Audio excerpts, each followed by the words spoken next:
تاسې دماغ ستړي شوي دي، دغه 5 کارونه وکړئ دماغ مو بیرته تیز شي. څنګه دماغ بوست کړئ یعنې تیز کړئ؟ اول، ښه خوب 7 تر 8 ساعته منظم خوب حافظه قوي کوي.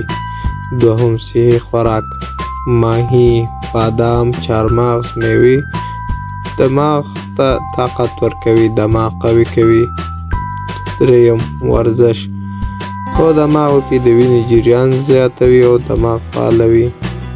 څلورم، سټرس کمول ذهن آرام ساتل ذهن قوي کوي. پنځم، د دماغو استعمال دماغ استعمال کړه، مطالعه پرې وکړه او فکر په یو کار کې وکړه، دماغ تیزوي. او شپږم، اوبه کم څښل دماغ ستړي کوي.